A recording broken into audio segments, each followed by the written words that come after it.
thank you so much for that. Can you all hear me? Thanks so much for coming out today.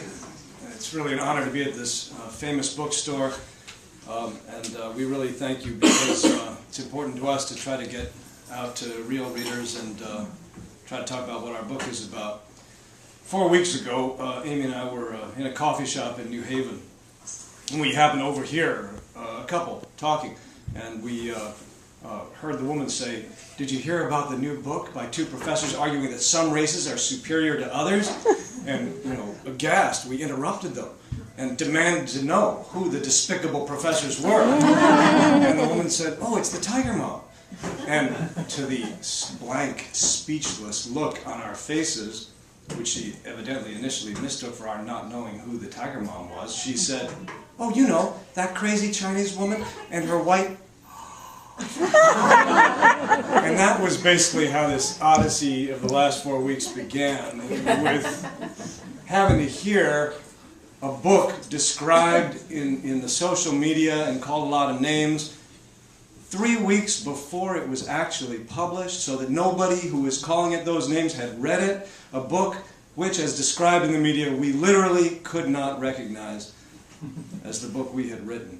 So we really do appreciate the chance to come out and talk to readers about what the book is about, which is the rise and fall of groups. It's about 3 traits that propel individuals and groups to success, and the very predictable way that those traits erode over time, in part because of success itself, and in part because of a process of creative destruction as those traits collide with American culture. The starting point for our book is a seemingly un-American fact about America today, which is that in this tough economy, for some groups, much more than the rest of the country, their members, their kids, are experiencing upward mobility and achievement at rates far outstripping the rest of the country. That's the mysterious fact that we start with. And let me just give you a couple of examples of that. I'm really just tip of the iceberg, scraping the surface here. Indian Americans make roughly double the national figure when it comes to median household income, around $90,000 as compared to a national figure of $50,000. Persian Americans, that's Iranian Americans and Lebanese Americans, are not far behind when it comes to income. Asian American kids score 140 points higher on their SATs on average than the rest of the country. Asian American kids are now, even though they're only about 5% of the country, about 20%, 19 to 20% of the kids on Ivy League campuses. And a lot of people think that figure is artificially depressed by anti-Asian bias. How about this? What do the recent or current CEOs or CFOs of the following companies have in common? American Express, Black & Decker, Citigroup, JetBlue, Dell, Sears, Skullcandy, Huntsman. I could go on with a long list of very well-known American companies. The answer is they're all Mormon. This is really striking because 30 years ago, I worked on Wall Street 30 years ago, and it was very difficult to find a Mormon on Wall Street or in corporate boardrooms at that time. So we are talking about a group that in 30 years has suddenly, out of nowhere, started achieving extraordinary corporate success. Jewish American success is probably the best documented of all. It's the most broad-based, the most fraught, sometimes difficult to talk about, so I'm not going to go into it much. But just as an example, although they're less than 2% of the population, American Jews have won more than 1/3 of America's Nobel Prizes, and at the moment they comprise 3 of the seats on the United States Supreme Court. And again, I'm just scraping the surface. So, the million-dollar question is, why? Why is it that for some groups, more than others, you see this disproportionate group success? I've just mentioned a few groups so far, and I could mention a lot more. There are literally dozens of groups outperforming the national average. In our book, we focus on about 8 of them, but we could have, if we had been able to write a 1,000-page book, talked about a lot more. But the real question is why? Now, here's an argument that's favored by people on the right. They say it's genetic. How many people have heard of Charles Murray? You know Charles Murray's famous book, The Bell Curve, from a few decades ago. So that's an argument. Our book refutes that argument, just disproves it. Now, how is that? Well, because we are looking at the dynamic process of groups rising and falling, of success changing, of groups, of the identity of the successful groups changing over time. So Mormon success has happened in the last 30 years. Now what's an IQ geneticist going to say about that? That a mass genetic mutation occurred in Utah about 30 years ago? I don't think so. Jews are also, well, I'm going to put them aside for one second, but I'm going to tell you maybe the single most important fact that refutes the IQ explanation, and it was already mentioned to you today. We found in our research, this is one of the most striking things we found. So Asian American kids, they're doing much better than other kids in terms of education, test scores, grades. That's not a stereotype, it's just a fact. But third generation Asian American kids, when researchers dug in, looked at the data, no difference between their academic performance and the rest of the country. Think about that. That proves it's not innate. That proves it's not biological. That proves it's something going on in the culture of those families. That's what our book is about, of the first and second generation Asian Americans. Our book refutes the worst, most invidious stereotypes from that Charles Murray book, the racial stereotype. He claimed in that book that there were differences in IQs between the races, and that's what, explained what he was focusing on in his book. Well, we show in our book that there are African American and Hispanic American groups far outperforming the national norm, far outperforming the white average, debunking and exploding racial stereotypes. Now here's an explanation of group success that's more favored by people on the left, and I wouldn't be surprised if many of you are tempted by this explanation. It's all about immigrant selectivity. So some groups come over to the country with high educational levels and high skills, and that's what's explaining all the phenomena you're seeing in the book. Well, of course, those factors do play a role, but they're not nearly as important as people think they are. They only explain a small part of the story. So Mormons are not immigrants. American Jews today, it's not really an immigrant population anymore, maybe around 16%. Most American Jews are third, fourth, fifth generation. So immigrant selectivity, sorry, that's not going to be the explanation. The Asian American community has been the most studied on this front because there are millions, and you can really get behind the data. Well, in Los Angeles, in New York, and now in Toronto, and in the United Kingdom as well, the findings are conclusive.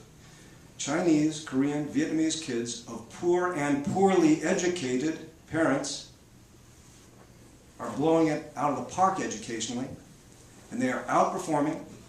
They're not just the white poor, but the more privileged, better educated, the kids of more privileged, better educated whites.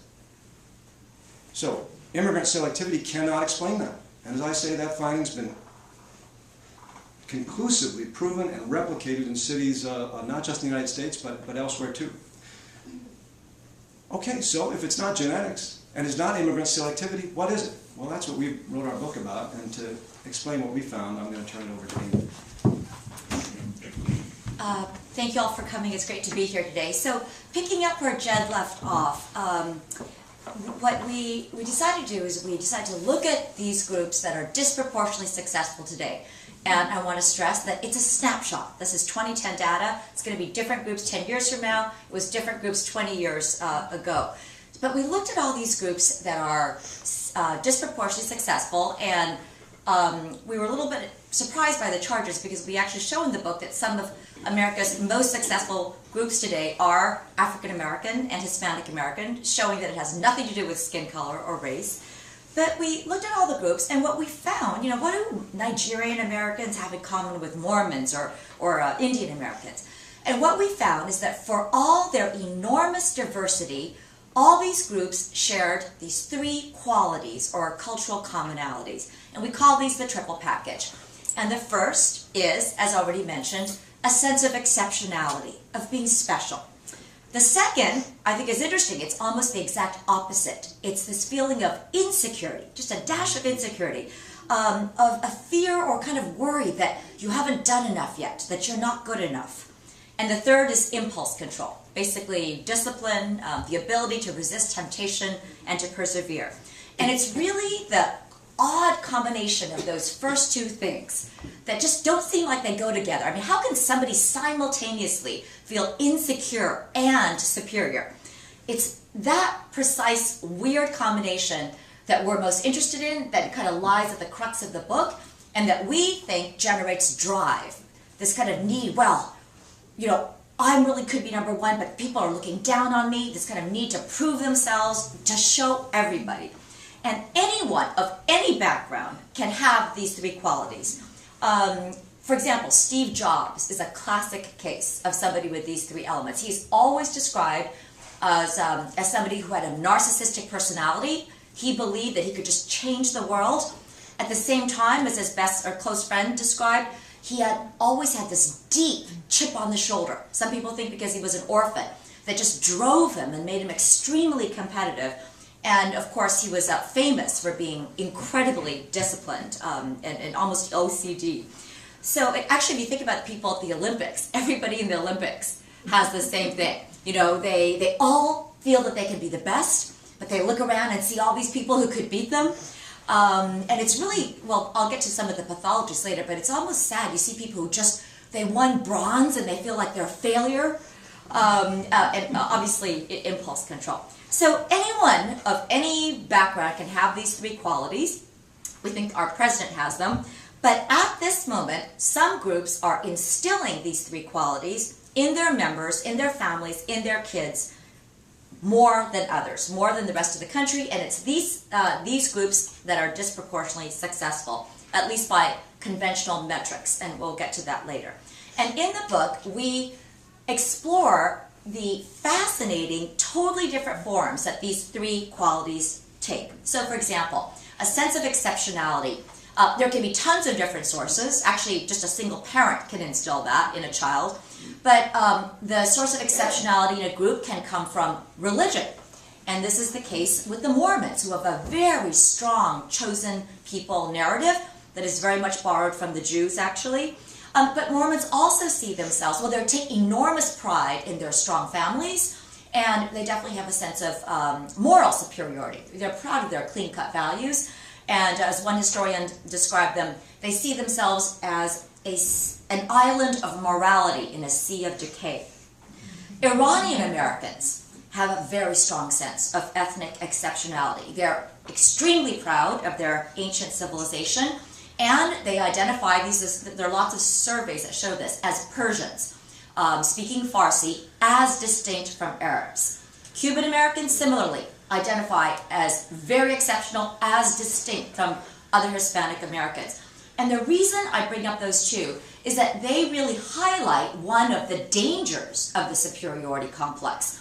This idea of ethnic pride, we're special, can easily shade into intolerance, kind of a looking down on other groups. And part of the generational dynamic is that it's often the immigrants that have that sense of exceptionality, but then there are kids that are imbued with the most important value we have in this country, which is equality. They don't like what their parents are saying. They may not speak the language anymore. They're like, you sound prejudiced. We want to intermarry. We want to hang out with all these different people. So you see the erosion of that superiority complex. Now, in the case of Asian Americans, we talk a little bit, or let's just talk about Chinese Americans or Indian Americans. There's, a strong Middle Kingdom, everybody else is a barbarian narrative in Chinese culture. But I think more important, once we're using culture in a certain way, it's really much more, not so much about Confucianism, this, as the interaction of this heritage, and then with America. What's it like, the immigrant experience? And in the Asian or Indian American and Chinese American case, and in Korean American, Vietnamese American, the sense of exceptionality is often rooted in the sense of we are better at working hard. We are better at excelling academically. However, just having a sense of superiority is not enough to generate any kind of success or drive. If you think about it, just feeling superior should lead to complacency. There's actually a very good review in the Financial Times from England. I think it was called The Tiger Mother and the Graduates of Eton or something, but talking about how all of those graduates had a strong sense of superiority, but what we say is it's only when that sense of superiority is combined, oddly, with a little insecurity that you get this drive, this kind of need to prove yourself. People are not respecting you enough. And it's interesting to note that virtually certainly all of the disproportionately successful groups we're looking at, they are all outsiders in one way or the other. So Mormons definitely often feel that they're not quite accepted by mainstream America. There are many Christian denominations that think of them as not quite Christian. Iranian Americans, even as they're so proud of their heritage, they come here and immediately they are often pegged as terrorists, associated with Middle Easterners, and there's that chip on the shoulder that comes from simultaneously feeling special and looked down on. And more generally, just to be an immigrant is almost by definition to be insecure. You don't know if you can make it in a strange land. Can you feed your family? You're the quintessential outsider. You're the ones with the funny accents, the ones that don't know where anything is. You look funny, you look different. And right here, I'll just add a personal note.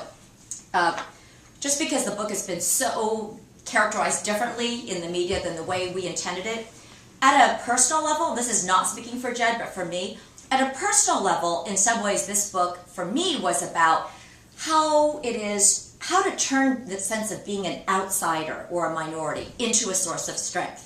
So when I went to El Cerrito High School, just in the Bay Area. And when I was in 4th grade, I went to Del Mar Elementary School. I remember there was this kid who just would not let me alone. He ran around making slanty eyes. I used to have a Chinese accent when I was little. But he ran around making slanty eyes. And I remember coming home and telling my mom, because I felt bad. And my mom was actually so annoyed at me. She was like, why would you care? She says, why would you care? That person is so stupid. We come from the oldest, greatest ancient civilization, people of scholars, all this stuff, like, why would you even waste your time thinking about that? Now, my mom, obviously you can see there are dangers of ethnocentrism in that, but for me as a kid, that sense of ethnic pride gave me a kind of shield, almost like an armor against majority prejudice. So, and this is a very widespread phenomenon. There's people who can try to turn their ethnic heritage into a shield. And what's interesting is we intended this book to be much, much more broadly applicable. And it's just starting to happen right now. I mean, it's been caught up in this, as you know, the kind of a bad discussion. But we just got an email from somebody who's disabled. And this was a great email. He said, read the book, and the 3 elements that you write about resonate for me so much. For me, as for many disabled people, it's my disability and that just desperate hatred of being pitied. He said, I can't stand to be pitied.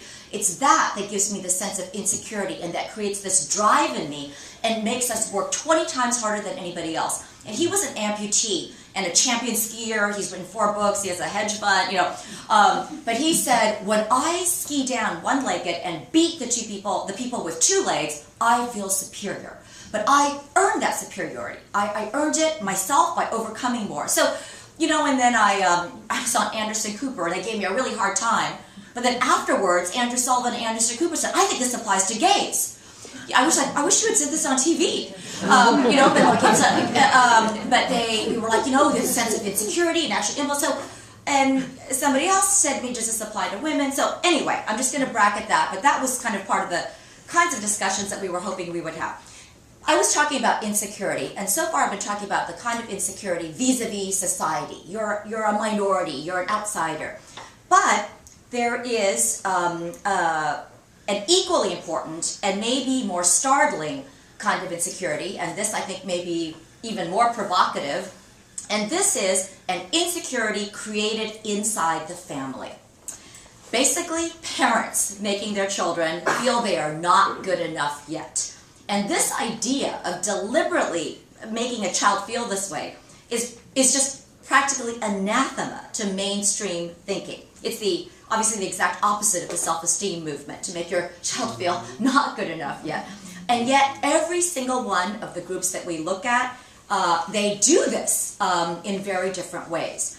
So in Asian American families, Asian American, I'm specifically talking about Chinese American, Taiwan American, Korean American, Japanese American, immigrant families, parents famously impose exorbitantly high academic expectations. And this is corroborated by hundreds of studies. So the proverbial, why just a 99, not 100? Not good enough.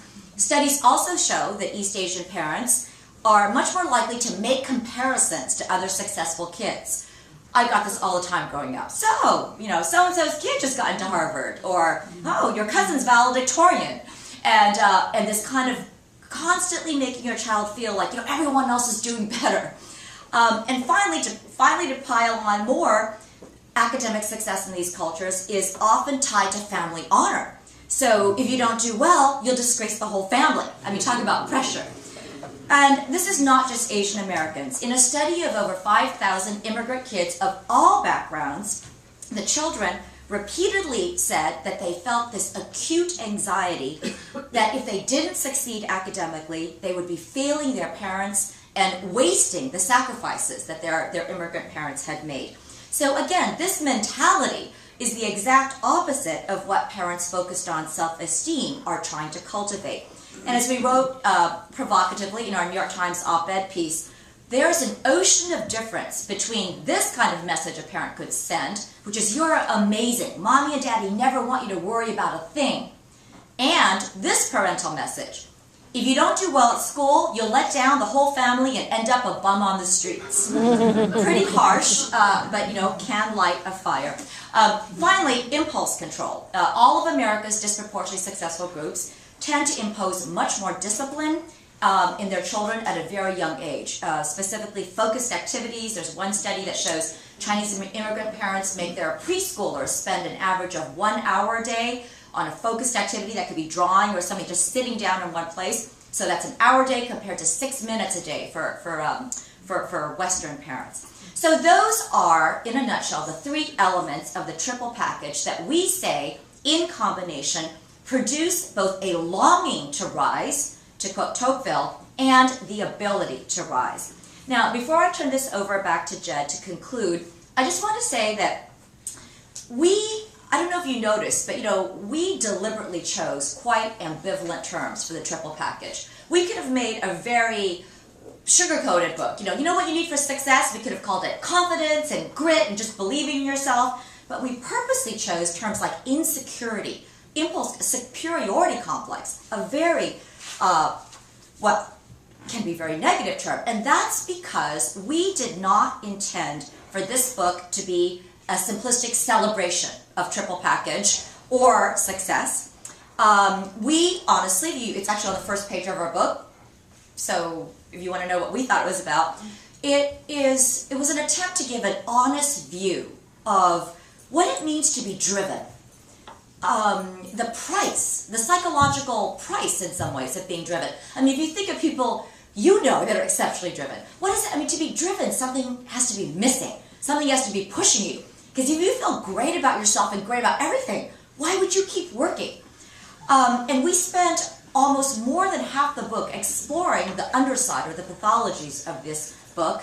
The feeling of never being good enough, of needing to prove yourself, whether to society, caring about what other people think, or to your parents, is not very pleasant. And at its extreme, I know that I just heard that Amy Tan lived around here, but we quote this amazing passage. She's written a lot about this, but she said, I grew up thinking that I would never, ever please my parents. It's a horrible feeling. There are points where I just wanted to die. And the last thing I'll say is, even when the triple package works relatively unproblematically, not generating, because it doesn't always generate feelings like that. I'm talking about an extreme. What we actually call a critique of the triple package is that because of that it tends to channel people into very conventional, almost like narrowly materialistic kinds of success. And the reason for that is the very nature of that insecurity. It's an insecurity. You need to gain respect from everybody else. You want people to look up to you. You want society's respect. So, immigrants, they want their kids to be able to survive. So that's going to, be a doctor, be a lawyer, get the merit badges, not other forms of success. And and for some that can be actually very imprisoning. So I'll let Jed just finish it up.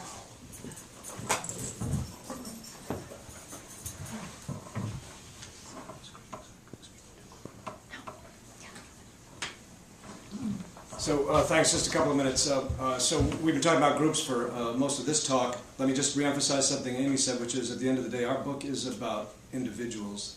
Any individual from any background can have the qualities that we describe. Many people not from the groups that we're looking at in the book have these qualities. In any given family, a parent, a grandparent, a teacher can instill these qualities in individuals. So what are we saying? I know you want to ask me. So what are we saying about the poor?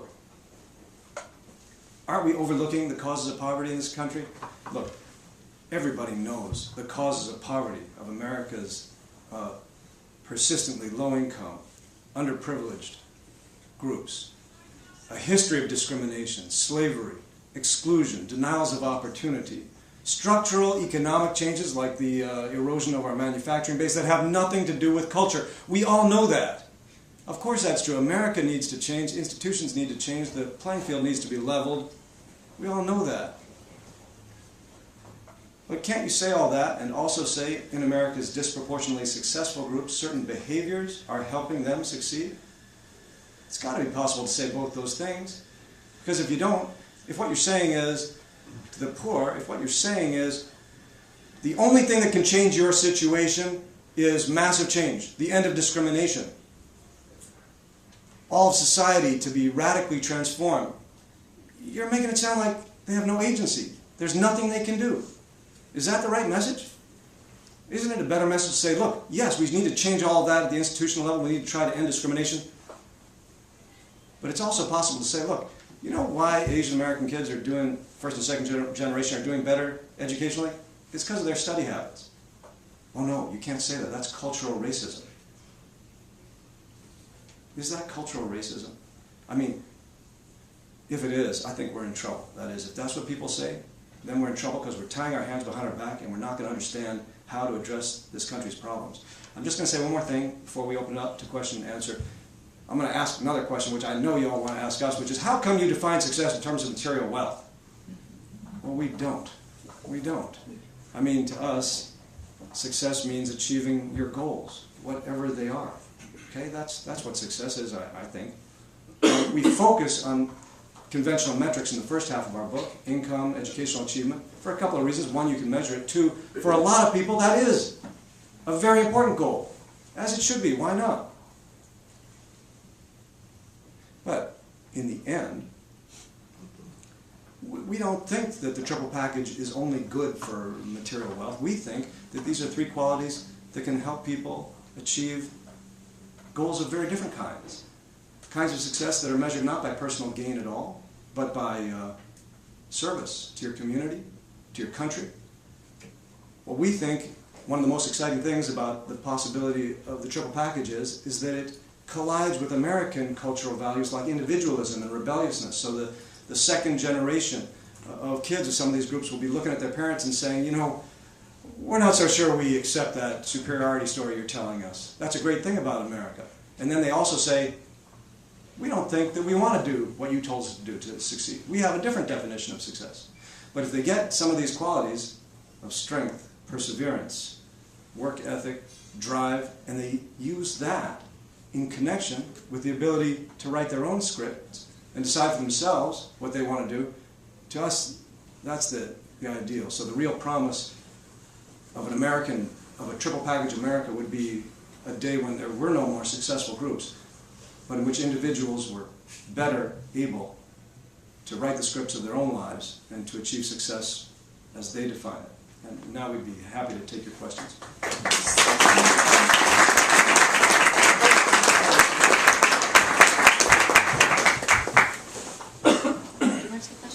Okay. First, Amy, I want to thank you very much for your two books that I have read. The second book was responsible for lots of arguments with a lot of people, none of whom had read it. Pretty surprising. Now, in that context, were you actually surprised at the results of the response to this book? And if so, why? I mean, this is... I knew that it would be thought-provoking, and we expected that. Honestly, I did not expect the racism one. And the reason for that is because just at least the way I understand it, I mean, we show that some of America's most successful groups are African American and Hispanic American. So it has nothing to do with skin color, has nothing to do with race. And we already mentioned that because we talk so much about groups changing over time that are successful, this generational arc idea. I mean, we have a provocative section where we say our Jews may be declining. I thought we would maybe get in trouble for that. There were lots of things. So I was surprised. I was surprised at the shape that it took. And yeah, what were you doing? Well, I was just going to say I was a little less surprised. You were on the sideline. You didn't have to. Well, Amy is would you agree, chronically optimistic? Would you Yes. say? But I think you got to understand whenever you talk about groups and group differences in America, there's bound to be sensitivity, huge sensitivity. But I think also one thing that we felt is that America needs to have and be able to have a frank conversation about cultural difference. Right now, you're not allowed to. I mean, isn't that something we should be able to talk about more frankly? If we don't, if reasonable, well-intentioned people cannot talk about this frankly, it leaves the field to the extremists and the crazies. And it also prevents us from talking about things that might really be important to solving problems like inequality and poverty. And it deprives lots of people of the information that they might want to have to figure out how to help themselves or their kids do a little better. I don't know, that's what I think. Yes, I want to say, with all due respect, I see a lot of flaws in your theory. I've worked at Berkeley, and I've attended classes with people like Ron Kakafi, and this has been a subject at Berkeley, especially among progressive Asians, for probably 15 to 20 years. I just want to say, you make this gloss, Asian American kids. We're not all Asian nationalities and ethnicities are represented in that gloss.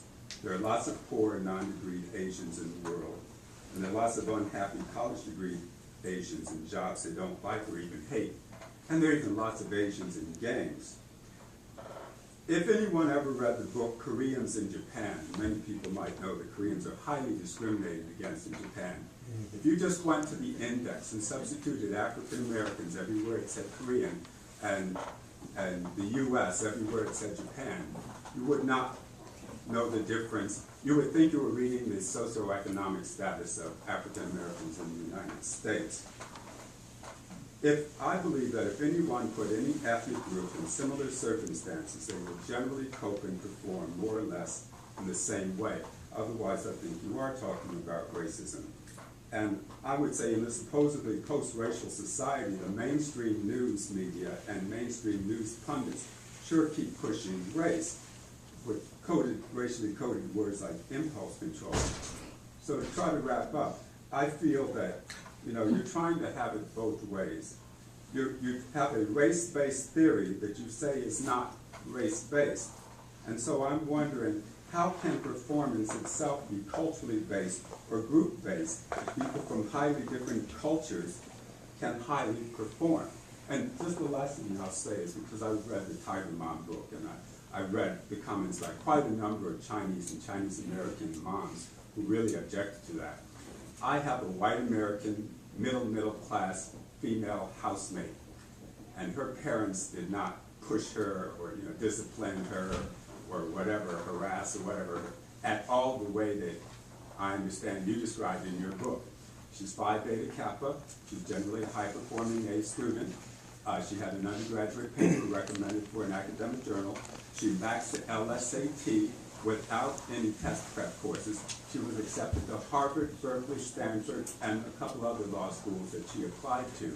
And all her parents gave her was gentle encouragement. And she speaks 3 foreign languages. Okay. Well, this might surprise you. I'm pretty sure that I actually agree with everything you've said except the characterization. I mean, one thing we say in our book, I know you haven't read this book, the new one. I know you haven't because you're actually, because actually the first, with respect to your first half of what you said, we have exactly the same thing. We say that the category of Asian American is too broad. They include some of the poorest groups in America, the Hmong, the Cambodian. We break it down.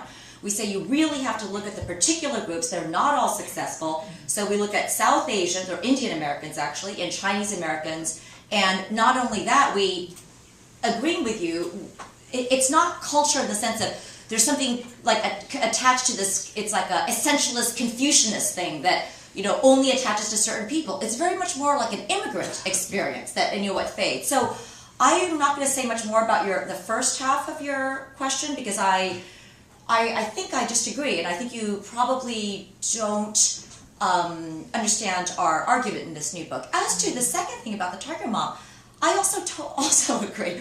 That book is a memoir. It's supposed to be funny, And I teach at Yale, and I could not agree with you more that my students, they come from 100 different kinds of parenting.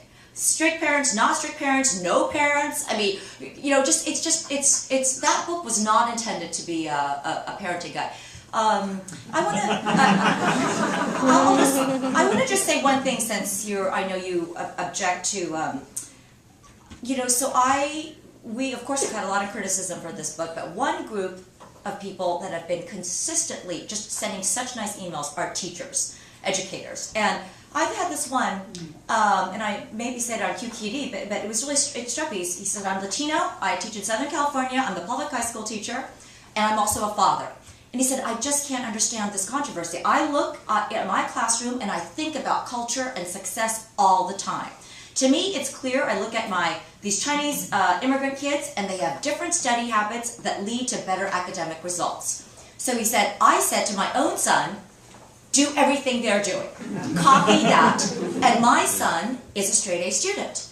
And that's all. I mean, now not everybody has to care about being a straight A student, but why is that statement not, I mean, why, if certain behaviors lead to certain things, now we could say we don't want those things. Not everybody has to care about doing well at school. But if certain behaviors lead to certain results, I think it is sad that, you know, I mean, people have talked for years about how we've spent so much money and we're going nowhere with education policy, anti-poverty policy, inequality, nowhere. And maybe part of it is we just tie our hands behind our back. There's like one big chunk of something that we can't talk about. We can't infuse that into our education policy. We just can't talk about that at all. So I'll let you do the next one. Excuse me, sir. Do you? Yes, in fact. Yeah, so, like, you're definitely identifying that we live in a pretty fractious society. I totally agree with that. I think that's some good arguments. And you're saying, I guess, that the impetus to succeed for people who are within a minority kind of consists in some sort of, like, translated minority experience, I guess.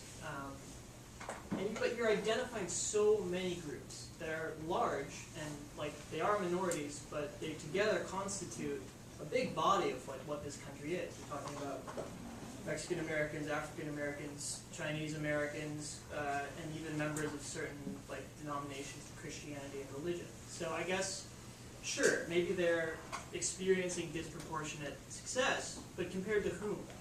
Like it seems like these 3 points in the plan encompass so many groups.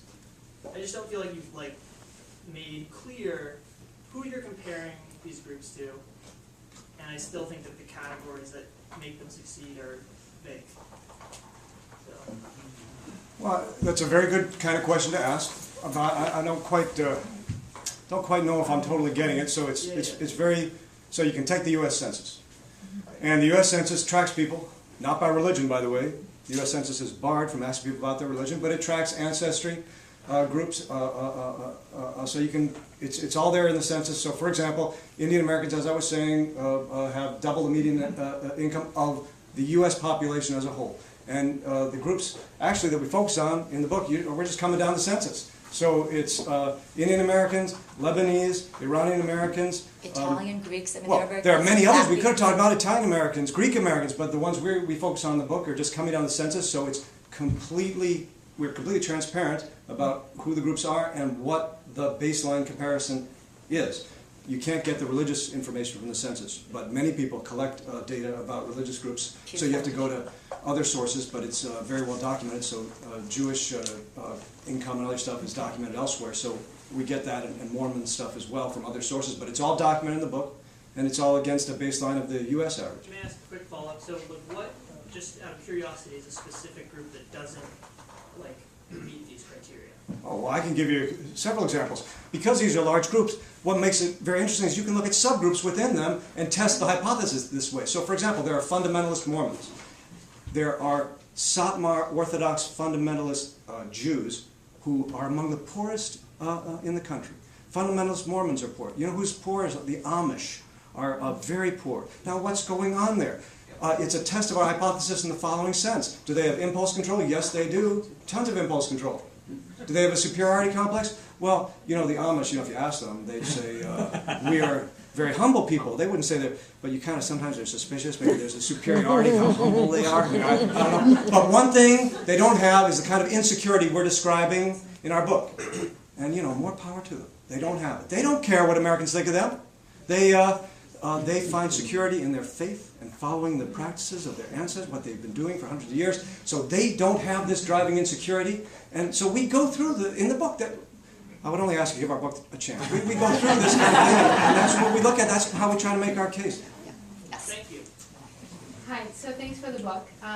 So I happen to be one of these immigrants, and grew up extremely poor, and I'm now fortunate enough to live in Marin. So I'm now, and the whole Ivy League, the whole thing. But I'm now raising my own little kids, and my biggest sort of fear is that drive that I had for a specific reason. And my parents were not, clearly I'm not Asian, and I'm not stereotyping, but it was not sort of the tiger thing, but there was a huge undertone in the whole thing of, if you don't succeed, you have failed all the sacrifices that we have made for you, so this is all on you. So therefore my brother and I, in some sense, succeeded. How people want to define it is differently, but here are my kids now in this little bubble, who have no clue. And so, and my husband, who's American, who happened to also succeed with a whole different upbringing, he doesn't sort of see why I'm so worried, whereas I'm constantly thinking about the motivation, them having inner motivation without me making their life miserable either. Which I'm happy to do by kind of... I relate to you so much in a way, wasn't here to talk about battle hymn, but I have a line in there where it says there is a very clear, there's a proverb in Chinese that prosperity can never last for 3 generations. And exactly, so are they going to be that generation? Right.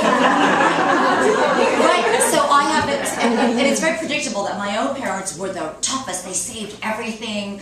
They, and compared to them, my parents think I waste a lot of money. I don't work quite as hard. I waste a lot, and I'm much less strict than they were with me. But what I wrote in that book was supposed to be funny, but what I said with my own 2 daughters, like yours, this is when they were little, I said I can see them now. They're raised they're not rich, but they're raised in a comfortable place. They have no reason to, there's no whatever. No reason. And I said they are headed straight for decline, and then the line that's supposed to be funny is, well, not on my watch. And the whole book is about how I just couldn't quite do it. That if you wonder what battle hymn of the tiger, what's the battle? Well, partly it's against my second rebellious daughter, who is just born saying no to everything, didn't want. But partly it's against a battle against generational forces of America that you can't do. So, but it's half heart. So related to this book, this is kind of how I see it. I think the book is really interesting because we explore all these issues, right? And that the combination of the first and 2 qualities that generates this feeling, I need to prove myself, whether it's to show my parents or show society. Needing to prove yourself is the exact opposite of being entitled, of feeling entitled. Because being entitled is, I don't need to prove myself. I'm entitled to this job, I'm entitled to whatever. So those are the opposites. And I think it's probably helpful to think of them as maybe 2 bad extremes, right? Because we cite Vera Wang is a great example. She's my idol, her fashion designer, designs wedding dresses for Kim Kardashian and Chelsea Clinton. She writes about her childhood the same way Amy Tan does. So there's a real pathology. If she is so successful and she says, I can never feel that I can only focus on things I haven't done right. It's just never good enough because I think she didn't do what her parents wanted her to do. And that feeling, if you feel like, well, I don't think any of us want to raise children that never feel good enough, But then at the other extreme, there's a lot of studies now about children who don't feel they have to prove themselves, maybe too entitled, that actually doesn't lead to happiness either. It can lead to disappointment later, but it can also lead to dissatisfaction because there's a joy and a kind of happiness in some ways doing anything well, even if it's just something that you love. So I know this is not a very good answer. Did you want to add something? Well, I don't really think this is much of a good answer, but this is not a parenting book in the following sense that I think there are many different styles of parenting, ways of parenting that could instill these qualities in people. I mean, maybe Asian strict tiger parenting is one, but that's not the only one. So there's a famous old Jewish joke. I'm going to tell you a Jewish joke. Jewish daughter gets elected president, and she says to her mom, Mom, you're going to come to the inauguration, right? And the mom says, oh, do I have to? It's so much trouble. And the daughter says, come on, Mom, what do you mean? You got to come to the inauguration. The mom says, okay, I'll come. So she comes to the inauguration. Her daughter's being inaugurated president. She pulls the sleeve of the guy sitting next to her. She says, you see that girl who's being elected inaugurated president? The guy says, yeah, I see her. She says, her brother's a doctor. You get elected president. And you could have been a doctor. And I'm sure she's saying to the doctor, so you're a doctor, but you don't want your daughter, your sister. So it's like it doesn't matter. You you can instill these qualities in many different ways. By the way, I'm not saying do that, okay? I mean, it is an unpleasant feeling to be sure, and we go on at length about this. This is not a pleasant feeling to feel like what you do is not good enough, but we've said that already. So that was a great segue for my original thought about birth order. The dynamics of every family. If you have more than one child, maybe one child, I don't know what being a single child must feel like with all those three characteristics. But I can't think the single family that I know. In fact, it would be interesting if you could parse this and look at the failure of the other siblings within the six successful families who are institutionalized, a breakdown of family, that other factor of the decline of the American stable family. well, it's so interesting. I just very briefly, because we didn't do it, but we were tempted at a certain point. Amy was talking about we saw the theory of the book as being more broadly applicable. One application we were going to see if we could take some of the birth order studies and say, well, maybe certain kids get these qualities in part based on birth order more than others. So, there's a lot of studies about birth order and in relation to outcomes, and we were going to see if we could give a new explanation of that based on the triple package of qualities, but we didn't have the data and we didn't do it. Yeah, I was just curious, how did you arrive at these three criteria? Why wasn't it the quintuple package? You must have eliminated some things along the line, or it sounds almost like too neat, and I actually can't relate with the first two of them myself. It's not in my own experience, in my upbringing, or in raising my own children who are doing fine. And so I can understand maybe you felt that way, and maybe some other people do, but I couldn't generalize based on, I would never have come up with this triple package myself. Well, first of all, I'm not smart enough. I'm not sure I'm a triple package person. Let me just be clear about this. I mean, compared to my wife in terms of like impulse control and discipline, I'm a slacker, okay? So, there's no, but so I think the three qualities come from the following. It's like, what does it take? Okay, how many people have heard of the marshmallow test? Okay, so this is the most famous test of social science, social psychology ever conducted. And what they found was, okay, they put 3, 4, 5-year-old kids at a table, and they put a marshmallow in front. And they said, look, you can either eat the marshmallow right now, or if you wait 15 minutes, you get a second marshmallow. Now, most of them ate the marshmallow.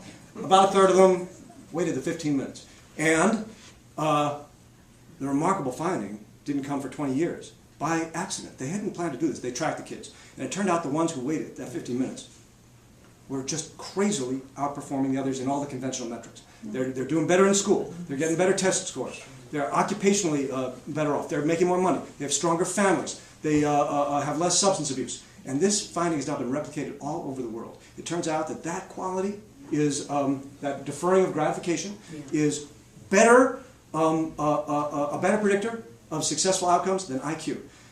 These three qualities are the three qualities, this is our theory, that drive deferred gratification. The first two, this sense of exceptionality and insecurity, are the driver. That's like makes you want to achieve something in the future.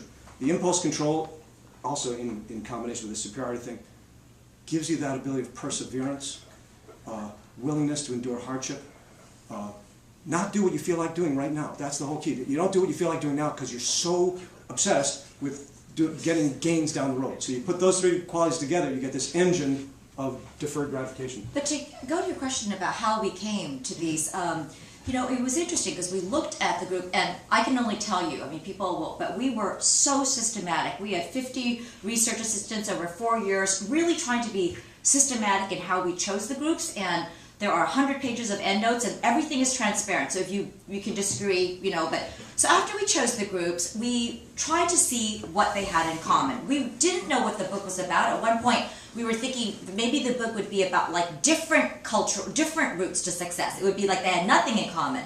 But it was so interesting to find, I mean, we didn't know anything about the Mormon culture before. I didn't know that they had such a incredible sense of exceptionality. I don't know if you know, we had a lot of Mormon research assistants. I don't know if anybody here belongs to the church, but they're a fascinating culture. In addition to a strong chosen people narrative, they do not believe in original sin.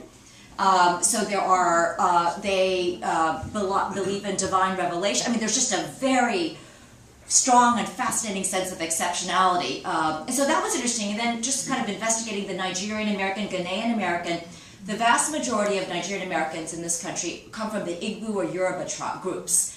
And they are famous in Nigeria for feeling superior, you know, and people, you'll see this, people attack them, they're arrogant, the Yoruba come from a very long royal lineage, they have kings, you know, and when students of mine would say that they, you know, and similarly, the Persian, I just did some work, somebody read World on Fire before, you know, it's very interesting. The Persian superiority complex is something, we didn't come up with this. I mean, you can read books about foreign policy, and they all talk about how Iran, the reason they're doing this with the nuclear weapons is they have this insecurity with a superiority complex. So they need to get more nuclear, you know, so, and I didn't know about Lebanese Americans. I didn't know that they were mostly Christian Maronites that came over, and that this was, so we did it in a way that it's sort of a lawyerly way, like what we're looking for commonalities or differences.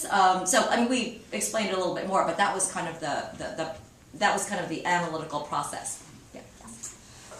Yeah, I just want to say I haven't read your book, first of all, and but I did read your first book, and I really enjoyed it. This is Battle Hymn or World? Yeah, the Battle Hymn. Okay, yeah. I don't. Nobody knows that I wrote 2 other books before that, except for this nice man. Yeah. Right, and you know, it's not easy to write a book, and I think you have made a lot of commitment and courage to do that service. So I want to thank you for that. Thank you. But what I was thinking was, you two are successful law professors, and so what was the drive that made you wanted to write something almost like sociology than the law? There's got to be a strong sense of motivation or something. Well, I would just say that actually, you know, so Amy's very modest, but she's been writing for 15, 20 years about successful minority groups in various countries all over the world.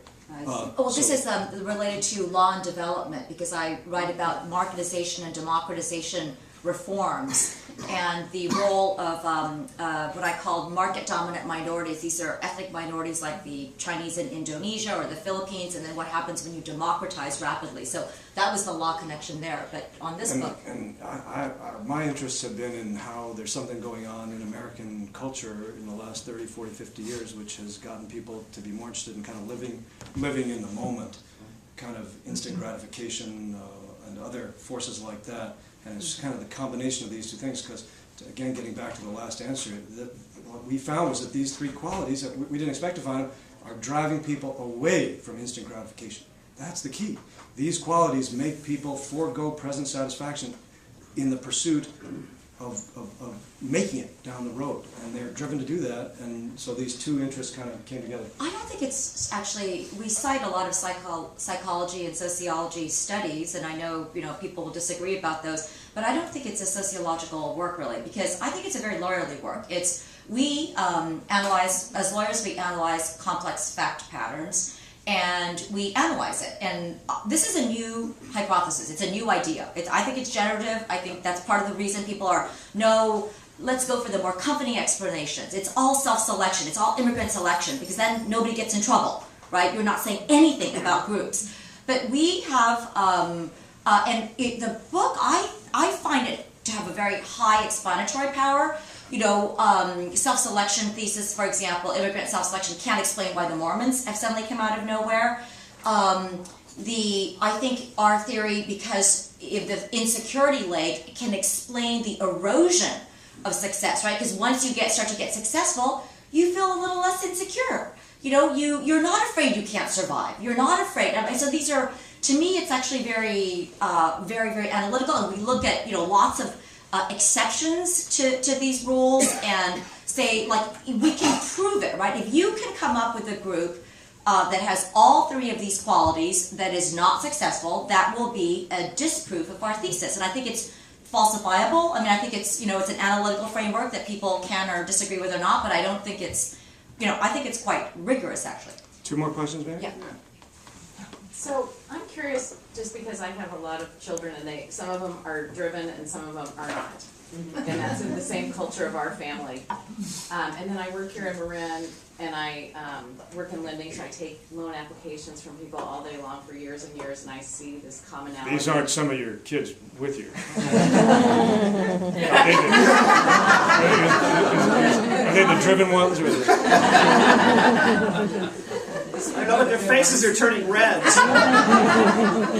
No, but one of the common themes that I see with my clients is the drive. So I have plumbers, and I have doctors, and I have CEOs, and I have painters, and they all live here in Marin and earn a good living. Their common thread is their drive. But why in cultures then are some driven and some not? Like not 100% of Mormons are CEOs.